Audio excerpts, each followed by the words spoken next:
Greetings to our viewers and listeners around the world. It's a pleasure to have you back on the Chris Halali Show. It's me, the professor, and the professor is in. I hope you all are doing well. I hope you were able to watch the interview with Professor Said Mohammed Marandi earlier tonight with Sarah on the DD Geopolitics show. We're sorry about the audio issues. It was a little bit of a technical issue that we had with simultaneous Google Meets, StreamYard, the crossover, and the share link, and then the audio, but we finally figured it out at the end. So hopefully it won't happen again, but sorry about that. You know, what can we do? It happens. So, and also sorry for the connection. As everybody knows, Iran has internet issues. Iran is, basically in a ceasefire after a 40-day war, a very aggressive war. So we have to cut Professor Marandi some slack with the internet connection. Good to see you all tonight. So we're going to be having a quick show tonight about a topic that I was made aware of earlier today, which I thought was very interesting, which is the possibility of a Nixon Doctrine 2.0 or Guam Doctrine 2.0. So we're going to go through that. First, let's take a look at what's going on and what is happening in regards to what the U.S. is trying to do vis-a-vis the Strait of Hormuz. So to take us back, we had about, 7 weeks ago, we had a war of aggression against the Islamic Republic of Iran launched by the United States and Israel in the midst of negotiations. In those subsequent weeks, we eventually had Iran use a nuclear weapon, as Medvedev called it, the Strait of Hormuz, where they effectively took control of it and were able to shut it down. And that shutdown was basically all ships that are enemy ships or affiliated with the enemy nations, and those collaborating with them cannot pass.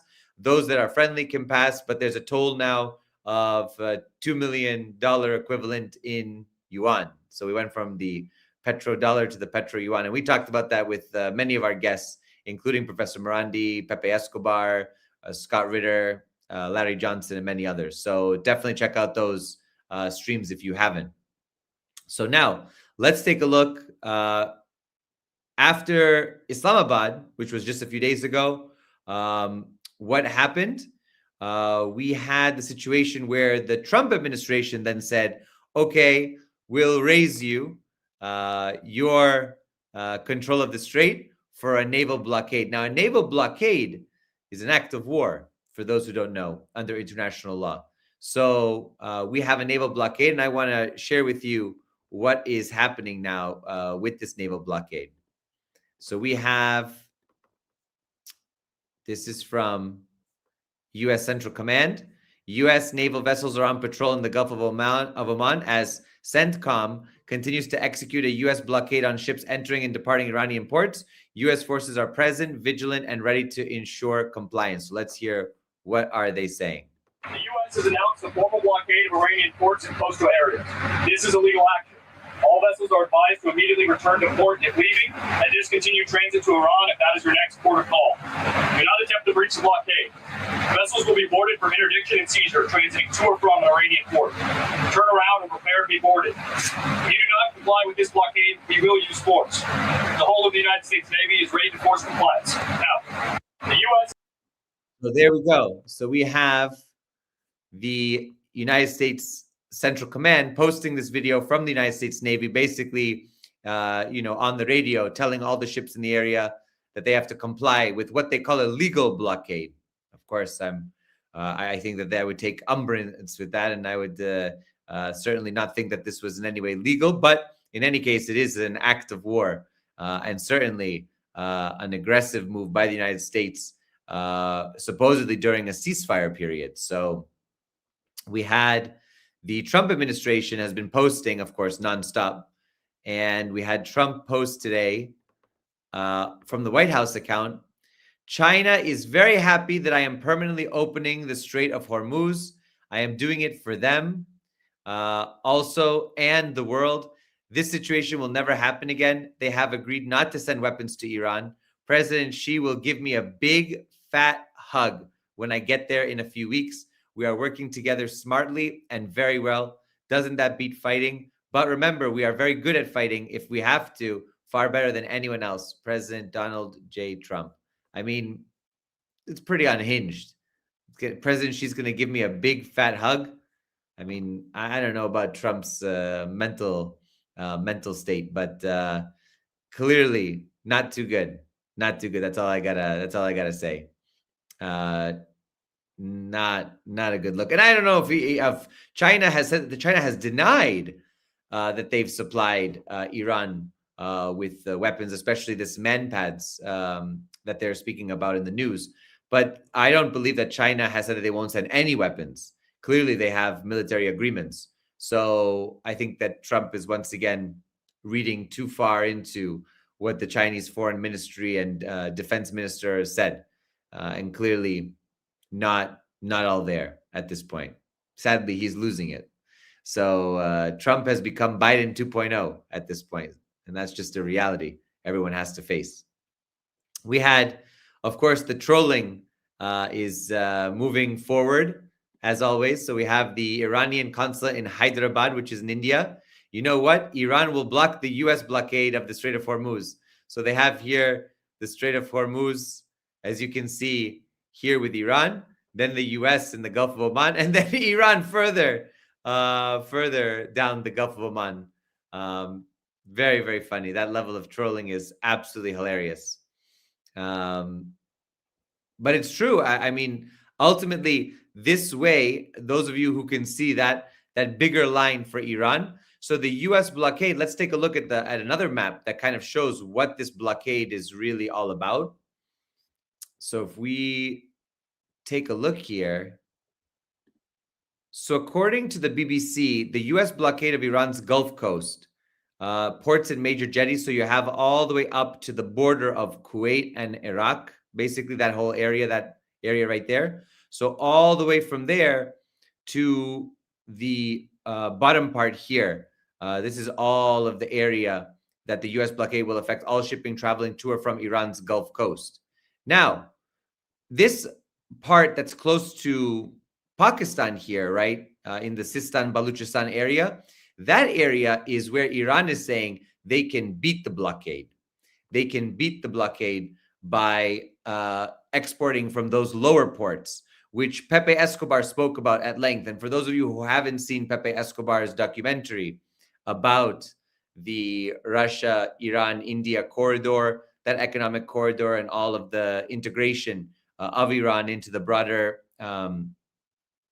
economic framework of Eurasia, definitely check that out.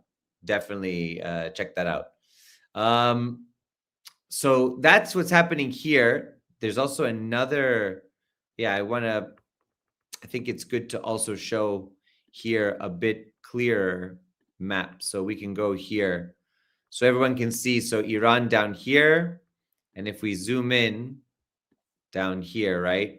So this area right here, where you can see the pointer, is where we have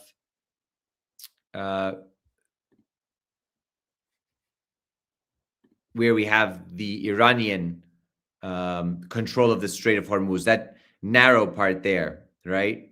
Then a little bit further is where the U.S. is imposing its blockade. But then we have Chabahar, which is very critical here. This is the critical port of Chabahar, right? In Chabahar Bay. This is what Pepe was talking about. And this is the border of, this is the border right here, the international border with Pakistan. So this is a critical area. And if it's possible to use this bottom part, and if that can somehow skirt the blockade, that will be very important. So we'll see. We'll see what Iran basically does. But we'll see who blinks first here. This brinksmanship is the real key. And I think that it remains to be seen what is to come. But Iran certainly is the more powerful, is in a more powerful position, and certainly has a more powerful deck, so to speak, at this point. There's also questions of whether there's going to be a second round of talks in Islamabad. There's no confirmation yet about that. There were some media reports about that. But of course, the wild card here, or the joker, as some would say, is right down here. There it is, the Bab al-Mandab, right? and the Red Sea. So Yemen is also in a position to exert its power.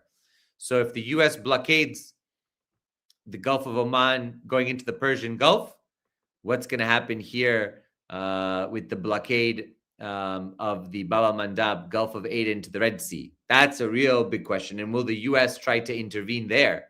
What's the brinksmanship look like there? That's a big question, and I think it's still an unknown for many of us. So let's move now. What I really want to focus on this stream. Oh, actually, there's a really cool. I found this interesting graphic here. I wanted to share with you all. I thought it was pretty fun. Let me just pull it up here. Take a look at this. So this is kind of giving you a better sort of view of what that looks like. So there you go. So we're going to have a blockade to a blockade. Maybe I'll blockade your blockade that blockaded my blockade again. So it's, it's kind of the, what is it? Jenga of blockades, so to speak. So we'll see what ends up happening. But certainly there's been ongoing questions over who's running the blockade, who's attempted to run the blockade, who's been successful or not successful. And I think that the jury is still out on what's to come in the coming days and weeks about this blockade. We have already a clock that's running down for the ceasefire. The ceasefire, I believe, ends in 5 days or so. So the 21st. So it's already the 16th year. So in about 5 days. So we'll see what happens after that. But that's going to be a big question mark. What will come after the ceasefire ends, and will there be an agreement? So let's go to what I wanted to talk about, which is the Nixon Doctrine. So today, basically, there was some academic and research chatter, and our friend of the show, Professor Tim Anderson, right, Dr. Tim Anderson, he wrote and said, look, maybe there's going to be something of a Trump doctrine that mirrors the Nixon Doctrine, so a Nixon 2.0, in order to come out of this situation. If we're going to think about an off-ramp, this is what it could happen. So you're asking how this relates. Let's discuss how this relates. So we're going to read this article together, as we always do on these streams. So let's take a look. So this was an article from 2019 by Hugh White, a very unreassuring bombshell, Richard Nixon and the Guam Doctrine, July 1969. So there is President Richard Nixon on the island of Guam, and he was on the island of Guam picking up the astronauts from the Apollo 11 mission. And let's take a read and see how this connects. So Hugh writes, it's a strange and poignant juxtaposition of anniversaries. On 24 July 1969, President Richard Nixon, just 7 months into his presidency, was 1,500 kilometers southwest of Hawaii aboard the USS Hornet to welcome the Apollo 11 astronauts back to Earth and bask in the reflected glory of an American triumph. From there, he headed further west on his first trip to Asia as president. When his plane stopped to refuel in Guam, he held an informal press briefing for attribution but not for direct quotation to preview the trip for the traveling press. He spoke at some length and in a rather rambling way, but with deep knowledge and conviction about Asia's future and its significance to America. He sought to reaffirm America's commitment to Asia and its allies in the region, but he also qualified that commitment by setting new limits on what the U.S. would be willing to do for its allies, hence making clear what it would expect its allies to do for themselves. This was clearest in Nixon's answer to a question from one of the journalists. As far as the problems of military defense, except for the threat of a major power involving nuclear weapons, the United States is going to encourage and has a right to expect that this problem will be handled by and responsibility for it taken by the Asian nations themselves.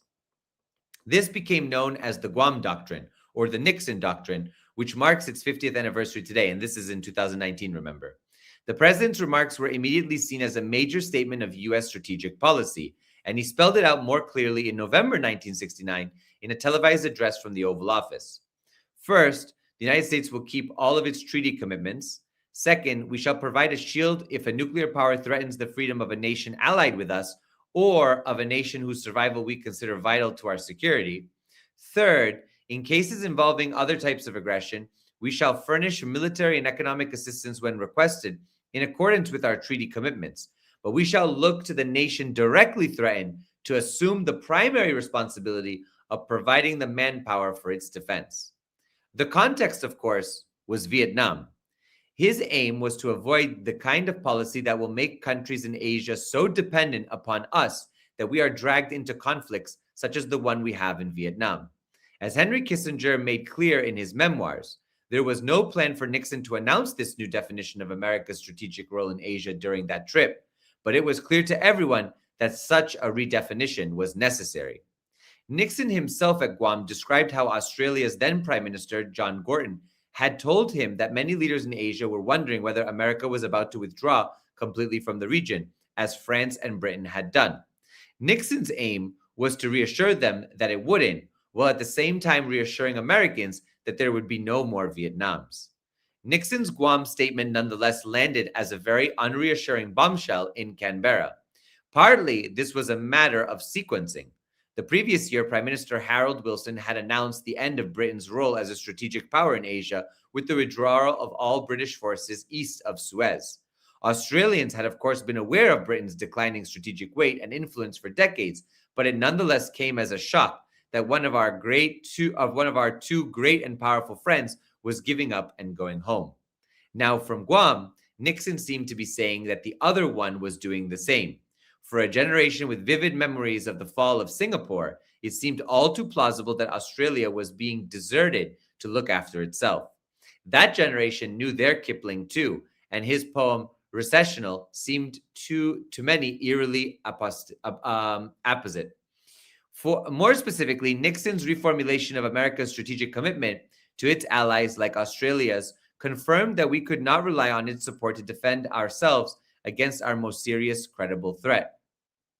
By limiting the U.S. to helping defend allies facing nuclear-armed powers, Nixon made it clear that Australia was on its own in any conflict with Indonesia.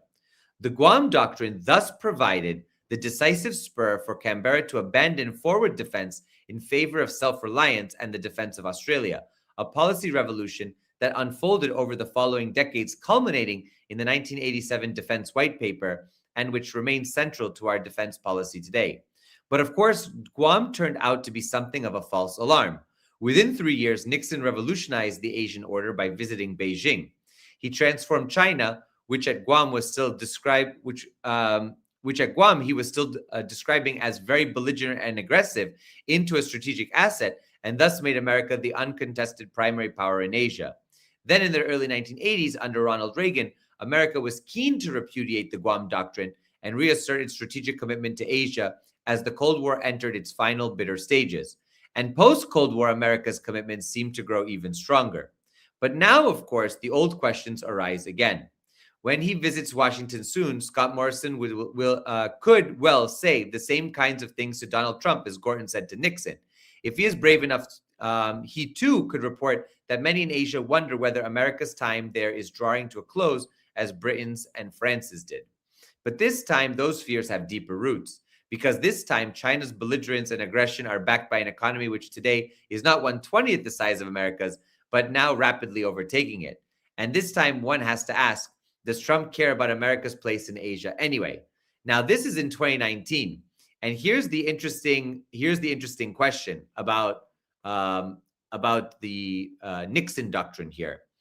The question is whether Trump will, as a way to find an exit and an off-ramp, try to put more of the onus on the Gulf states, for example, to prioritize their defense and to prioritize their self-reliance versus relying on the U.S. to carry out and to successfully carry out regime change in Tehran, which does not seem likely at all. But the Nixon Doctrine also outlined, as we saw here, and I'll go back up to it, he says here, Second, we shall provide a shield if a nuclear power threatens the freedom of a nation allied with us or of a nation whose survival we consider vital to our security.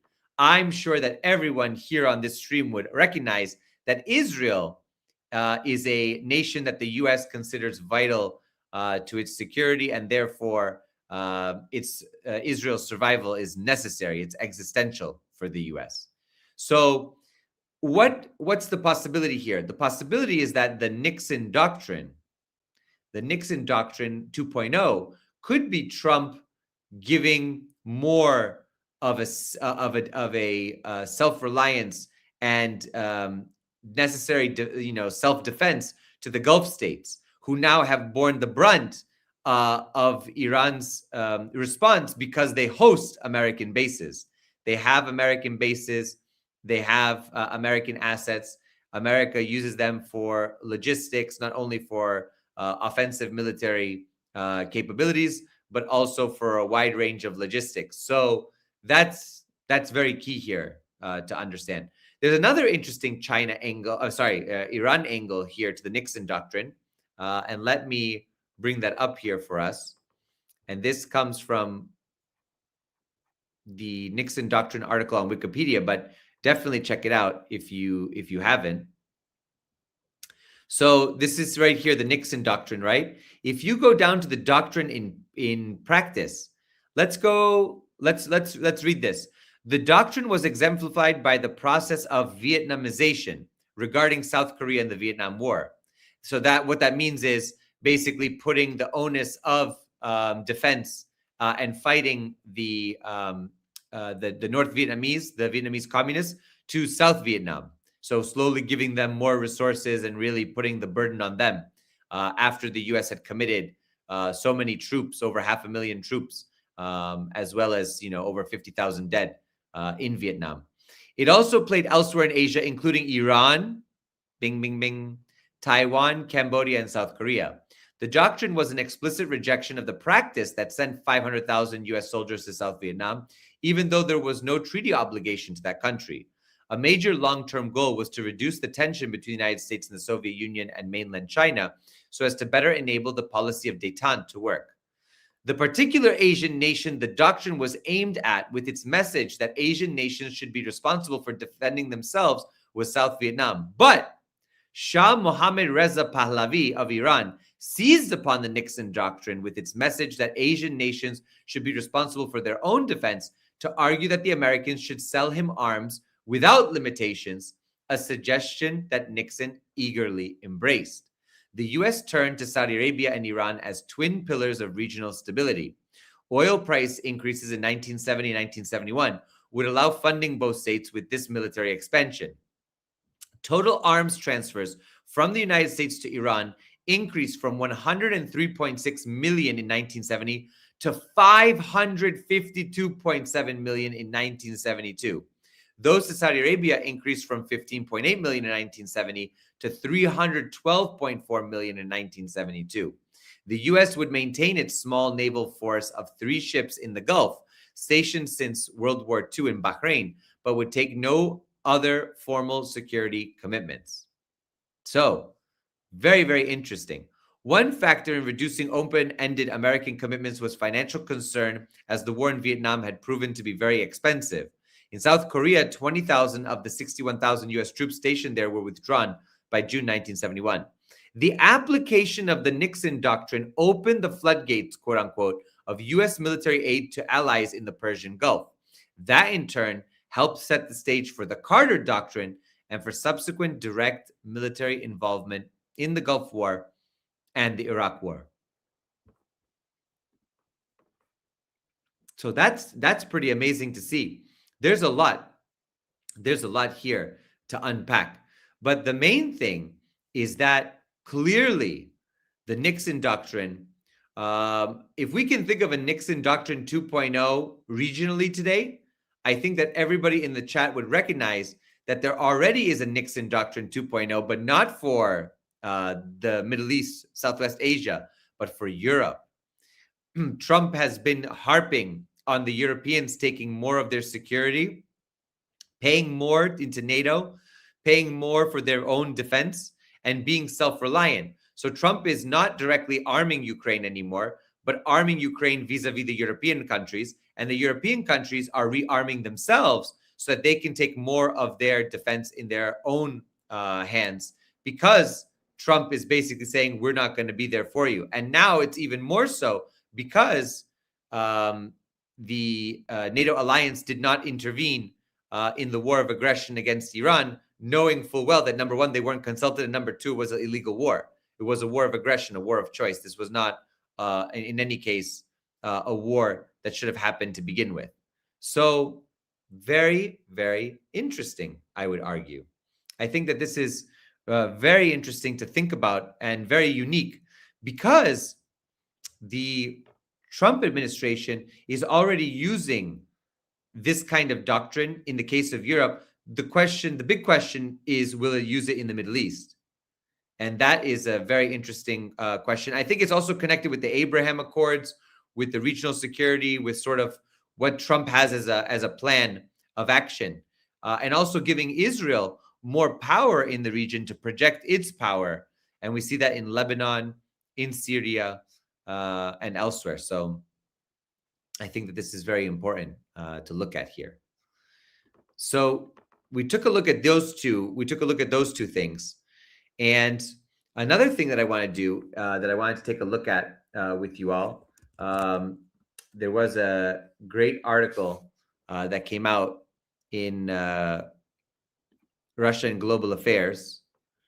Let me just pull it up here. And I want to read this, and I want to get your opinion on this. I think it's quite important. So here we are. Oh, let me make sure I got it. Okay, perfect. So I pull this up here. So this is Russia and Global Affairs. And this is the editor-in-chief, Fyodor Lukyanov. By the way, I was with him in person just yesterday at a major conference that I participated in. So that was amazing to see him and to greet him. And the article is entitled, "America Has Reached the Limits of Its Own Power," or of its power, I should say. So this is from Russia, and this is what basically the Russian academic space, sort of the think tank world that's akin to the foreign policy establishment, this is what they're thinking in Russia. So it starts, Donald Trump has declared the start of a new, quote unquote, golden age in the Middle East after announcing a ceasefire with Iran. The war, at least for now, has been paused. And while predictions are always risky with this White House, there is at least a chance that the fighting will not immediately resume. That alone matters. A prolonged war would raise risks for everyone, but above all, for Washington. For all the bombast coming from the U.S. administration, America has always been deeply uncomfortable with prolonged uncertainty and strategic risk. It is one thing to threaten. It is another to endure the consequences when threats fail. The precise terms of the ceasefire remain unclear and may not yet be fully agreed, but the central political fact is already visible. Faced with determined resistance, the U.S. stepped back. None of the sweeping demands set out at the start of the operation were met. Trump's all-caps demand for Iran's unconditional surrender now looks more like political theater than strategic doctrine. Yet behind the social media drama, something more rational prevailed in Washington.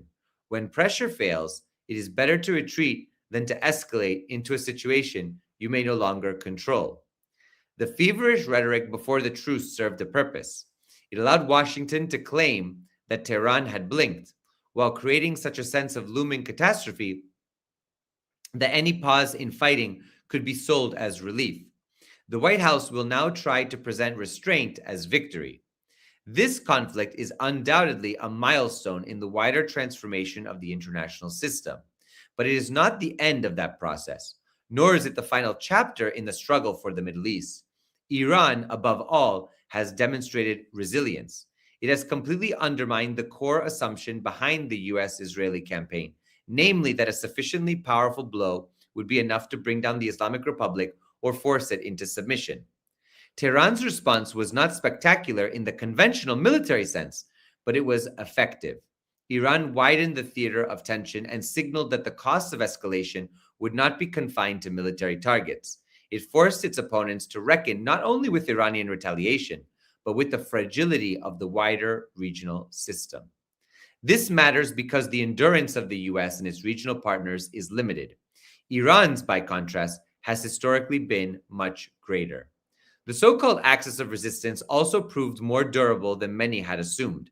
Despite the serious damage inflicted by Israel over the past 2 years, pro-Iranian forces in Lebanon, Yemen, and Iraq remain a strategic factor. Even where they did not intervene directly, they raised the temperature and forced the attackers to remain on edge. The broader effort to neutralize Iranian influence has therefore backfired. Iran has emerged bloodied but still standing.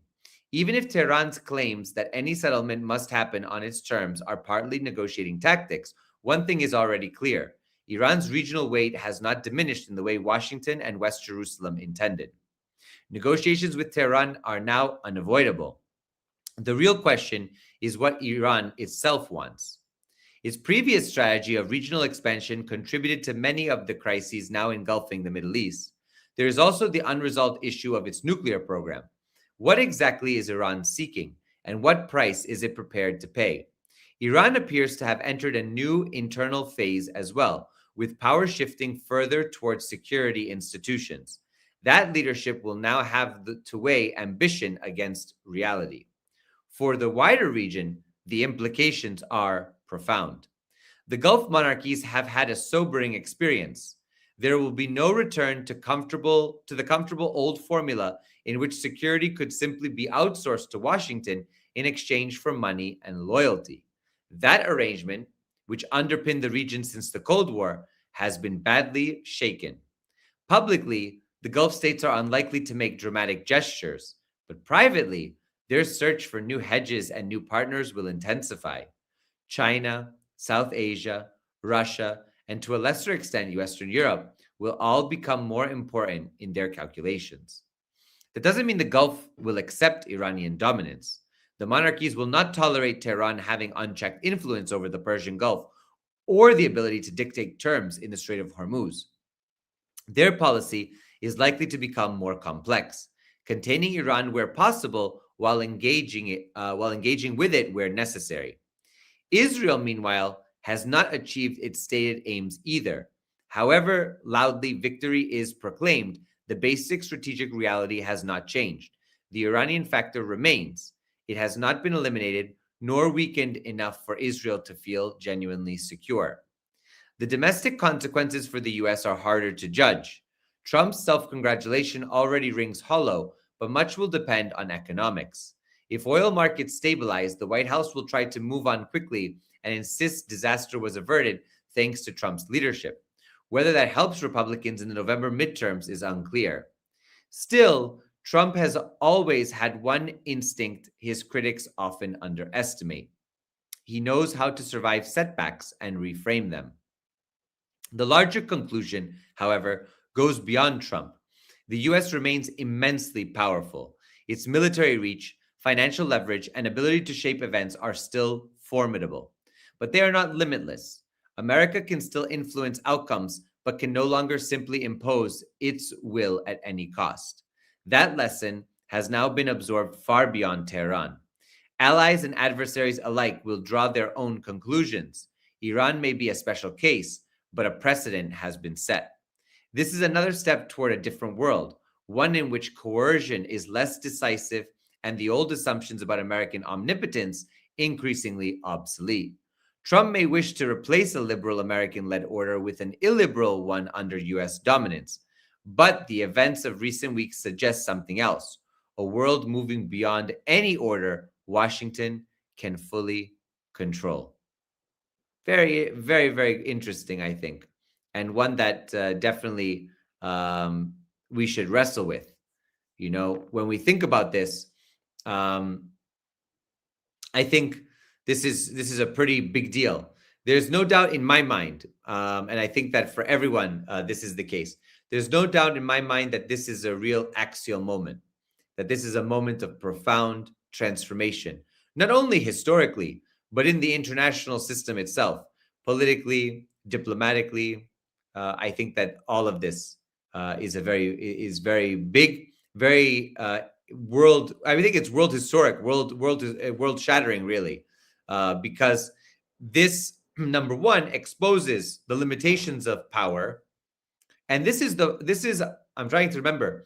This is one of the first instances of a long-term conflict involving two nuclear powers openly fighting with each other in a sustained format and not achieving their aims, even though both of them are nuclear powers. And they can resort to nuclear weapons. I mean, they could theoretically, but they won't do that. I mean, that's too much to handle at this point.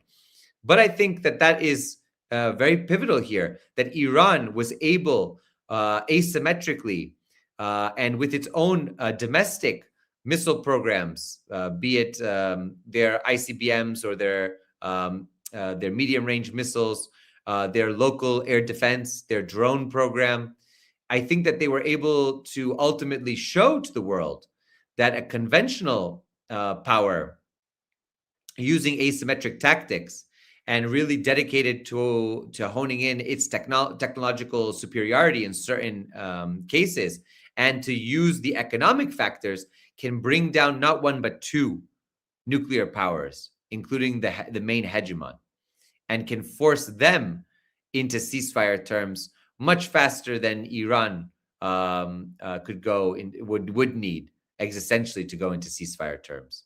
So that's something to think about here. Something very, very important to wrestle with. So we are going to go to a quick ad. Thanks to Saga Metals for sponsoring. And then I'll be back and we'll read one more article before we end the stream today. To our viewers and listeners around the world, if you've been following our channels, you know that we've been tracking Saga Metals, trading as SAGMF in the US and SAGA in Canada. Back in January, we covered their massive drill program in Labrador, if you remember, and how they were positioned to answer the US government's billion-dollar push for domestic critical minerals. What they've done in the last 4 weeks has changed the scale of this company.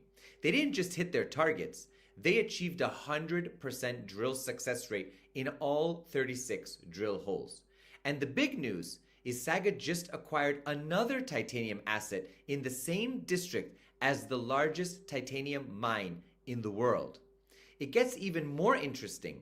They scooped it from under Rio Tinto, a top 5 global mining giant worth over $100 billion. If a company like that was circling the same ground, it's a pretty strong signal that this story deserves your attention too. We have to look at this for what it really is, a US national security imperative. Titanium is now a designated defense metal because you simply cannot build F-35 fighter jets, advanced radar, or next-gen naval platforms without it. By funding domestic supply chains, the government is turning a major strategic vulnerability into a North American fortress. The Trump administration recently launched Project Vault, a $12 billion critical minerals stockpile plan aimed at breaking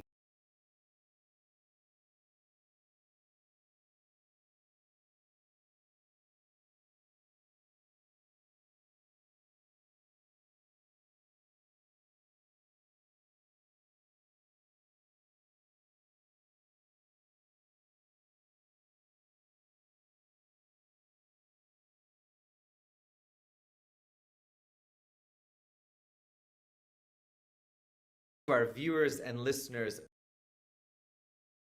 mineral stockpile plan aimed at breaking foreign dominance and reshaping the mining sector. And that's not all. An additional $30 billion was announced at the Critical Minerals Ministerial to accelerate domestic production and secure strategic supply chains. Saga Metals sits right in the path of that incoming capital. As the US and its allies move to secure the future, Saga is positioned exactly where the money, the mandates, and the momentum are flowing. This is more than a resource story, it's geopolitics. The Pentagon is actively funding domestic supply chains for the exact minerals Saga has in the ground. This isn't wishful thinking. It's a White House directive. And Saga isn't sitting still. They're systematically assembling what's shaping up to be a massive North American titanium district with the potential for one of the largest discoveries the region has ever seen. Saga Metals is a company I'm watching very closely. If you want to learn more about this critical mineral story, check out the link in the description. A special thanks to Saga Metals for making today's video possible.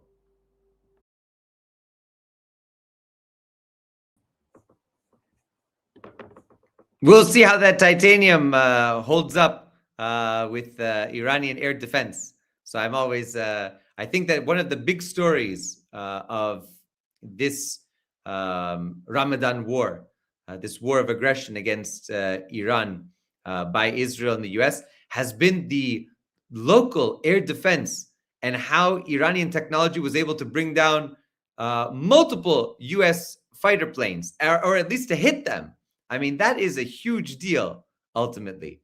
So we'll see how those metals hang. How those metals can handle that. So the next article is an important one. It's about the Eurasian energy architecture. And before that, I want to bring up. Let me bring this up so that we all can see. So this is the Pepe Escobar documentary. If you haven't seen it, I'm gonna screen share now so you can see it. So this is Press TV, Golden Corridor. It's called Golden Corridor. It's a documentary. Pepe Escobar travels to Iran to study the North-South corridor, designed not only to boost Iran-Russia trade, but also to unlock unique economic opportunities for many other countries. So definitely take a watch, 2 minutes, great documentary. Please check it out if you haven't already. And let's go to our last article for today. It's a very important one. It's from just a few weeks ago, but I think it's pertinent and very timely. Russia, India, and China forging a new Eurasian energy architecture. And the article starts, the global energy system has entered a period of profound structural transformation. As the escalating war in the Middle East continues to disrupt traditional energy supply routes, and the global geoeconomic fragmentation is reshaping trade patterns, a new Eurasian energy architecture is emerging with three pivotal actors, Russia, China, and India, forming its basis. What initially appeared as a temporary adjustment to Western sanctions and market volatility is evolving into a deeper supply chain linking the world's largest hydrocarbon exporter with its two fastest growing economies. Iran's de facto blockade of the Strait of Hormuz, a critical choke point of the global energy transportation system, has vividly underlined the urgent need for such realignment. The blockade of this vital maritime corridor, accounting for 20% of the world's oil flows and a large volume of liquefied natural gas transportation, has triggered an unprecedented hike in oil prices, pushing Brent crude above $110 per barrel and forcing governments across Asia to reassess their energy security strategies.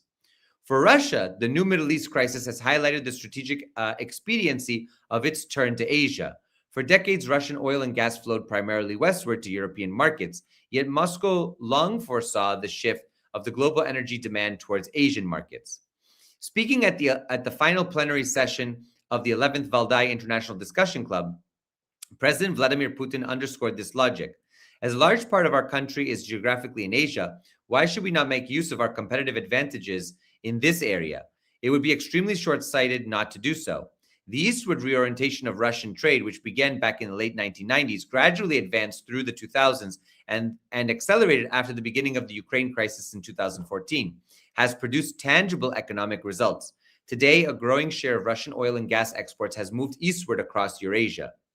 Most of Russian hydrocarbon exports redirected from Europe have been taken over by China and India. In early 2026, China accounted for about 48% of Russia's crude exports and India for around 37%, which makes them by far the largest buyers of Russian oil. These figures indicate a profound structural shift. The reorientation of supplies is supported by expanding infrastructure from the power of Siberia gas pipeline delivering Russian gas to China to the rapidly growing tanker routes connecting Russian Arctic and Pacific terminals with Asian refineries. China's role in this transformation is central. As the world's largest energy importer, Beijing always sought to diversify supply sources to secure its growing economy from geopolitical shocks. Russian crude has become a crucial component of that strategy. In 2026, China remains the largest buyer of Russian fossil fuels, accounting for more than half of export revenues among Russia's top 5 customers. China has also taken precautionary measures to mitigate the risk posed by the Middle East conflict. Beijing has curbed fuel exports, and the National Development and Reform Commission has ordered refiners to prioritize domestic supplies amid external disruptions. This points to China's concern that prolonged disruptions in the Gulf oil shipping may tighten Asian markets. India's position is equally significant. India is the world's third largest oil consumer, and its energy demand continues to expand rapidly alongside economic growth. Russian crude remains the country's largest source of imported oil, with deliveries exceeding 1.5 million barrels per day in early 2026. New Delhi sees the diversification of supplies not merely as a matter of commerce, but also a factor of national security. Indian officials repeatedly emphasize that ensuring reliable energy supplies for more than 1.4 billion citizens is a key national priority. In this context, Russian oil, often offered under flexible pricing and transported along diversified routes, provides a valuable hedge against the Middle Eastern market volatility. The military escalation in the Gulf has sharply reduced tanker traffic and disrupted LNG flows through the Strait of Hormuz, tightening supply across Asian markets that depend heavily on Gulf producers.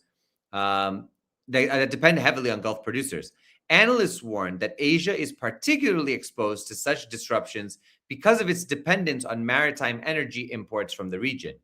The emerging Russia-India-China energy triangle is a pragmatic response to the systemic risks. From the Russian perspective, the logic is clear. Moscow benefits from stable long-term demand for its hydrocarbons and from Asian export routes that reduce its vulnerability to Western political pressure. Russia's vast reserves, among the largest in the world, require sustained investment and predictable markets. Asian consumers provide precisely that combination of scale and growth. For China, Russian supplies offer geographic and strategic advantages. Unlike Middle Eastern cargoes that must transit vulnerable maritime choke points, Russian energy can reach China through pipelines, Arctic shipping lanes, and relatively short maritime routes from Pacific ports. This diversification strengthens Beijing's energy security at a time when geopolitical tensions increasingly affect global trade routes. India's strategy reflects similar considerations. While the Gulf will remain a key supplier, over-reliance on a single region may expose India to supply shocks and price volatility. Expanding purchases from Russia, along with growing cooperation in refining petrochemicals and liquefied natural gas, LNG, help balance that risk while ensuring competitive pricing for Indian refineries. Along with transforming energy flows, the energy triangle is reshaping the financial and institutional landscape of Eurasian commerce. Within BRICS, Russia, India, and China have explored mechanisms for conducting energy trade in national currencies and building alternative payment systems. These initiatives reflect a broader effort to create financial infrastructure for sustained large-scale trade that could withstand global market disruptions even during geopolitical crises. The implications extend beyond hydrocarbons. Stable energy flows underpin industrial growth and economic stability across Eurasia. And as demand shifts from Asia towards Asia, the integration of Russian resources with Chinese and Indian markets is set to become a new normal in the 21st century energy order. This policy does not diminish the importance of imports from Gulf producers, but it mitigates the risk of over-reliance on a single region or transit route. What is emerging is not replacement, but rebalancing. Russian energy is increasingly complementing Middle Eastern supplies, giving China and India greater reliance against external shocks. For Moscow, Beijing, and New Delhi, the message is clear. Amid global geopolitical and geoeconomic fragmentation, exacerbated by the US and its allies' hostile but faltering policies and internal contradictions. Building diversified and resilient energy linkages is no longer optional, but strategically critical. Excellent article by Hriday Sarma. So excellent to look at and to study. So overall, one of the important things to recognize is that this has been a transformational moment. The world is never going to be the same after what happened on February 28th. So we really have to take that into consideration. So the February 27th, 28th period and onwards is a whole new world. From what we had before. It certainly has rebalanced political power. It certainly has rebalanced diplomatic powers. It certainly has rebalanced military powers. It certainly has rebalanced energy markets, currency markets, shipping, logistics. So much has changed since late February. And I don't think that we're going to see the same world order that we saw before, at least in the coming years, as this profound change becomes more structured, more institutionalized, more concrete in terms of disagreements. And what we just read, the Russia, China, India triangle, which, by the way, does have Iran as a part of that, although in this case, not in the energy reliance, but that economic relationship will be pivotal and transformational.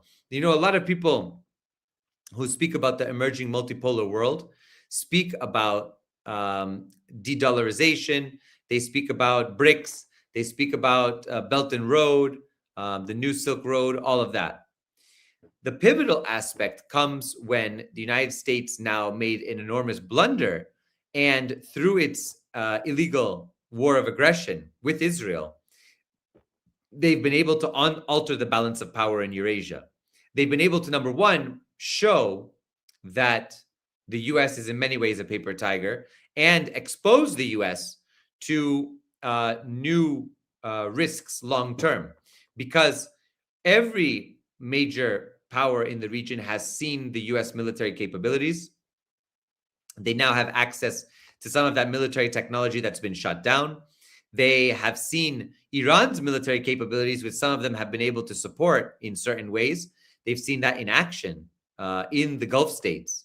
And so I think that overall, this has been a really, really important development in world history, especially in the contemporary times.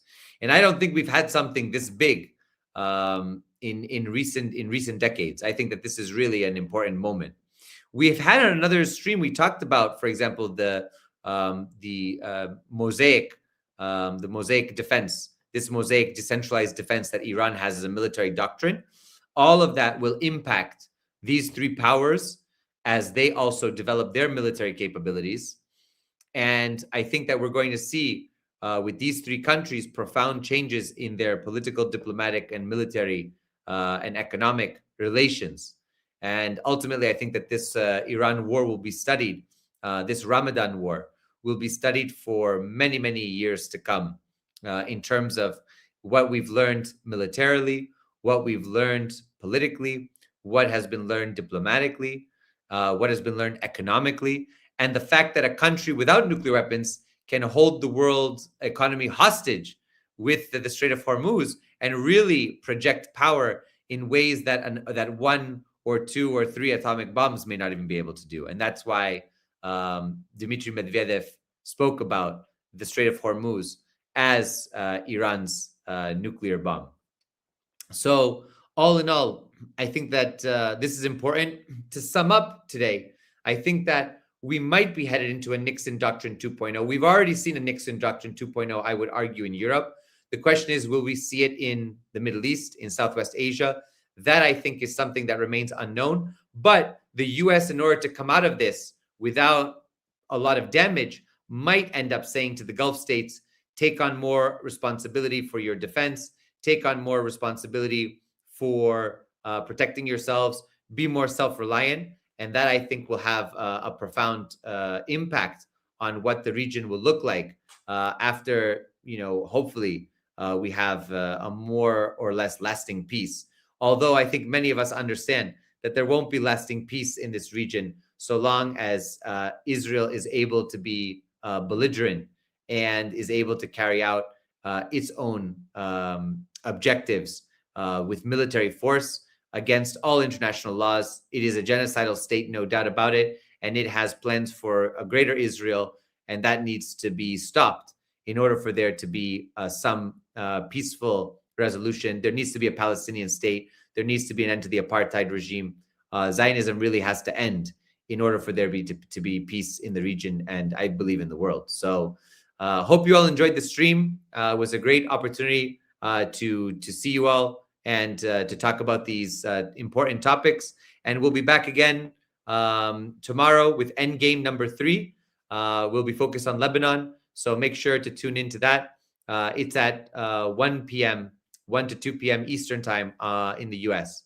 So make sure to take a look at that. And thank you all again. It was a real pleasure. Stay healthy, stay well, stay sharp, keep your minds open, and we'll see you all tomorrow. Take care.